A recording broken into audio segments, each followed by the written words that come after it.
Hi students, welcome to my channel Raminder maths hub. I am Raminder. Guys, आप please मेरे channel को subscribe करिए और बेल आइकन को प्रेस करना मत भूलिए सो दैट आपको मेरी वीडियोस टाइम पर मिलती रहें। आज हम करेंगे एक्सरसाइज नंबर 5.3 का question number 18। Question is A spiral is made up of successive semicircles with centers alternately at A and B, starting with center A of radii 0.5 cm, 1.0 cm, 1.5 cm, 2.0 cm up to so on as shown in the figure. What is the total length of such a spiral made up of 13 consecutive semicircles? Okay, यहाँ पे एक spiral है जो successive सेमीसर्कल्स की बनी हुई है। किस तरह से देखिए, यहाँ पे फिगर में भी क्लियर हुआ है। ये है फिगर 5.4। इसमें देखिए ये स्पायरल है, तो इस तरह से ये कंजेक्टिव सेमी सर्कल्स की, ये सेमी सर्कल है, बाद में ये वाला सेमी सर्कल है, फिर ये वाला सेमी सर्कल है, तो इस तरह से 13 कंजेक्टिव सेमी सर्कल्स की बनी हुई है। ठीक है, तो देखिए इसमें जो फर्स्ट सेमी सर्कल है उसका सेंटर है ए, फाइन। जो सेकंड सेमी सर्कल है इसका सेंटर है बी, थर्ड सेमी सर्कल के लिए सेंटर अगेन इज एट ए, फिर फोर्थ के लिए फिर से बी। तो इस तरह से अल्टरनेटली ए से स्टार्ट होकर के ये ए और बी जो है ये सेंटर्स बनते जा रहे हैं सेमी सर्कल्स के, फाइन। तो हमें फाइंड आउट क्या करना है, यहाँ पे हमें total length of the spiral find out करनी है। ठीक है, तो उसके लिए हमें देखिए सेमी सर्कल की टोटल लेंथ अगर पता होगी इस वाले की, बाद में इस वाले की, बाद में इस वाले की, तो इनको ऐड करके आंसर फाइंड आउट कर पाएंगे ना, है ना। तो यहाँ पे हमें मीन्स हमें पता क्या होना चाहिए, that perimeter, you can say length of semi circle, है ना। तो हमें लेंथ ऑफ सेमी सर्कल पता होने के लिए क्या चाहिए होता है, उसका रेडियस। तो हमें यहाँ पे रेडियस गिवन है, स्टार्टिंग में गिवन था ना, दैट दिस इज 0.5 सेंटीमीटर। जो फर्स्ट सेमी सर्कल है उसका रेडियस हमें गिवन था 0.5, तो this is the first semi circle. बाद में दूसरा जो सेमी सर्कल है उसके लिए हमें जो रेडियस गिवन है, सेंटर बी पे आ गया, उसके लिए हमें रेडियस गिवन था 1.0 सेंटीमीटर, और यू कैन से 1 सेंटीमीटर। ठीक है, तो अब देखिए हमारे पास जो है लेंथ ऑफ सेमी सर्कल हम किस तरह से लिखते हैं, this is pi into are.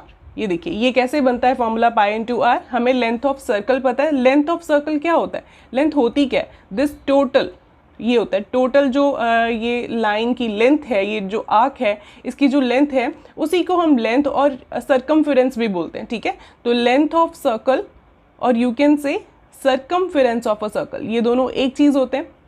Circumference of circle मैं आपको फिर से एक्सप्लेन कर देती हूँ। जैसे अगर हम किसी पार्क में हैं, इस तरह से राउंड पार्क है, तो अगर हम यहाँ पे वॉक करते हैं उसकी बाउंड्री पर, तो इसका सर्कमफेरेंस और यू कैन से पेरीमीटर और लेंथ कवर हो रही है। ठीक है, तो इस तरह से हमें यहाँ पे भी सर्कमफेरेंस ही फाइंड आउट करने हैं। ठीक है, ये सेमी सर्कल्स के। तो सर्कमफेरेंस ऑफ सर्कल क्या होता है, 2πr, है ना।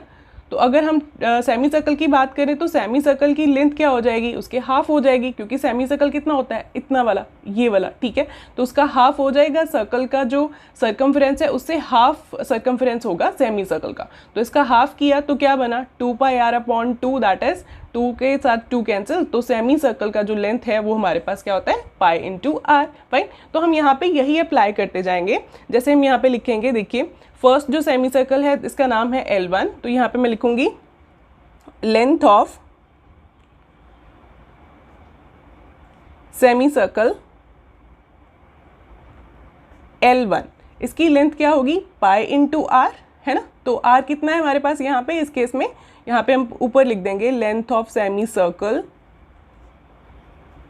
इज इक्वल टू, किसी भी सेमी सर्कल की लेंथ क्या होती है, उसका सर्कमफेरेंस क्या होता है, this is pi into r. तो फर्स्ट जो है उसका है फिर से pi into r means pi into radius कितना है उसका 0.5। ठीक है, फर्स्ट जो सेमी सर्कल था जिसका नाम L1 था उसका रेडियस कितना था 0.5 सेंटीमीटर, तो ये हमारा बन गया 0.5 पाई सेंटीमीटर। ये लेंथ बन गई फर्स्ट सेमी सर्कल की। ठीक है, अभी मैं पाई की वैल्यू यहाँ पे पुट नहीं कर रही हूँ, वो हम आगे जाके पुट करेंगे। ठीक है, इसको आप यहीं पे छोड़ सकते हो, नहीं तो कॉम्प्लिकेट होता जाएगा ये थोड़ा सा। ठीक है, इसको सिंपल रखने के लिए पाई की वैल्यू को हम बाद में पुट करेंगे। ठीक है, देन आगे length of second semi circle which is L2 is equal to again pi into r. तो पाई इंटू आर कितना है 1.0, तो 1 पॉइंट के बाद जो जीरोज होते हैं उनका हम कोई वैल्यू नहीं लेते हैं, उनको हम छोड़ सकते हैं।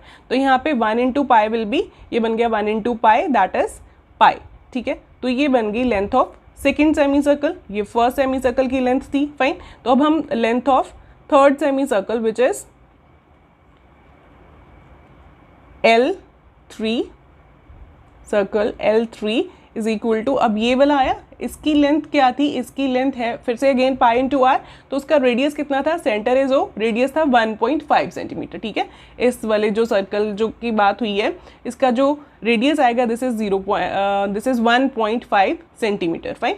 तो इसका लेंथ क्या होगा, pi into r, that is pi into 1.5, तो ये क्या बन गया 1.5 इंटू पाई सेंटीमीटर। ये हो गई हमारे पास L3 की लेंथ, ठीक है। तो ये जो है इस तरह से हम फोर्थ की भी लेंथ लिख पाएंगे, ठीक है। तो अब हम देख सकते हैं कि 0.5 पाई, देन अगेन पाई, 1.5 पाई, इस तरह से चलते हुए ये एक AP बन जाएगी, ठीक है, फॉर्म्स एन AP। दिख रही है ना हमें, क्योंकि इसमें 0.5 का गैप आता जा रहा है, ठीक है। तो this is an AP definitely, ठीक है। तो इस तरह से हमारे पास 13 सेमी सर्कल्स हैं, तो ये AP कहाँ तक जाएगी, 13 टर्म्स तक, ठीक है। तो यहाँ पे 13th जो है सेमी सर्कल तक की लेंथ हमें टोटल फाइंड आउट करनी है, ठीक है। तो ये सारे अगर सर्कमफ्रेंसेस को ऐड कर देंगे, दिस सेमी सर्कल जो है हमारा स्टार्टिंग वाला L1 then plus L2 plus L3, इनको ऐड अगर करेंगे तो हमारे पास आंसर आ जाएगा total length of semi circle the spiral, है ना। तो यहाँ पे हम लिखेंगे total length of the spiral is equal to 0.5 pi length of first semi circle L1, then again plus pi plus 1.5 pi, ये थी L2 की लेंथ, ये थी L3 की length, plus up to so on, कितनी टर्म्स तक चाहिए हमें, अप टू 13 टर्म्स तक, ठीक है, क्योंकि 13 जो है टोटल हमारे पास सेमी सर्कल्स हैं, ठीक है। तो ये देखिए ये हमारे पास AP है और उसका हमें सम फाइंड आउट करना है, क्योंकि टोटल लेंथ हमें यहाँ पे पूछी है, टोटल ऐड करके बनेगी, तो हम यहाँ पे SN का फॉर्मूला अप्लाई कर सकेंगे विद A की वैल्यू हमारे पास क्या आ रही है, A is equal to 0.5 pi, then n हमारा 13 है, क्योंकि 13 है टोटल सेमी सर्कल्स, और d हमारा कितना है, d is second term minus first term which is pi minus 0.5 pi. इसको आप कैसे सॉल्व करोगे, इसमें आप पाई कॉमन निकाल लो, क्योंकि दोनों में है, तो क्या बचा यहाँ पे 1 बचा माइनस 0.5। तो अब 1 में से 0.5 को कैसे सब्ट्रैक्ट करते हैं हम, 1 माइनस 0.5, यहाँ पे 1 के आगे हम 0.0 लगा देते हैं, ठीक है, क्योंकि पॉइंट के आगे जीरोस हम लगा भी सकते हैं, उसकी कोई वैल्यू होती नहीं है, जैसे यहाँ पे मैंने छोड़ा था 1.0 के आगे वाला 0, तो यहाँ पे हम लगा भी सकते हैं, ठीक है। तो यहाँ पे देखिए यहाँ पे 0 बन गया, ये बन गया 10 में से 5 सब्ट्रैक्ट हुआ, दिस इज 5, और यहाँ पे 0, तो ये हमारा d कितना बना, दिस इज 0.5, और साथ में क्या था, पाई था साथ में, तो दिस इज d, कितना बना d हमारा, d is equal to 0.5 pi, okay. तो सारी वैल्यूज आ गई हैं। अब हम SN का फॉर्मूला अप्लाई कर देते हैं, sum of n terms of an AP which is SN is equal to n/2 into 2a plus n minus 1 into d. यहाँ पे लास्ट टर्म वाला फॉर्मूला नहीं लगा सकते, है ना, n/2 into a plus l वाला फॉर्मूला हम यहाँ पे अप्लाई नहीं कर पाएंगे, क्योंकि यहाँ पे हमें लास्ट टर्म गिवन नहीं है, फाइन। तो हम यही फॉर्मूला लगाएंगे, इसमें सारी हमारे पास वैल्यूज़ हैं, पुट करेंगे और आंसर निकालेंगे। SN, n is 13 is equal to 13/2, 2 into a is what 0.5 pi plus n minus 1, n is 13 minus 1, और d हमारा फिर से अगेन 0.5 पाई, ठीक है। तो इसको सॉल्व करते हैं, दिस इज 13/2, यहाँ पे कोई कटिंग पॉसिबल नहीं है इन दोनों के केस में। यहाँ पे बना हमारे पास 2 को मल्टीप्लाई करने पर 2 into 0.5 is what, this is 2 into 5 10, 2 into 0 0 plus 1, this is 1, है ना। और पॉइंट के बाद एक नंबर है, तो यहाँ पे एक नंबर छोड़ के ही हमने पॉइंट लगा दिया, ठीक है। तो यहाँ पे बना 1.0 पाई, दैट इज ओनली 1 पाई, ठीक है। पॉइंट के बाद वाला जो 0 है इसको हम छोड़ सकते हैं, तो यहाँ पे 13 माइनस 1 12 इंटू 0.5 पाई, तो दिस इज, ये क्या बन रहा है हमारा 13/2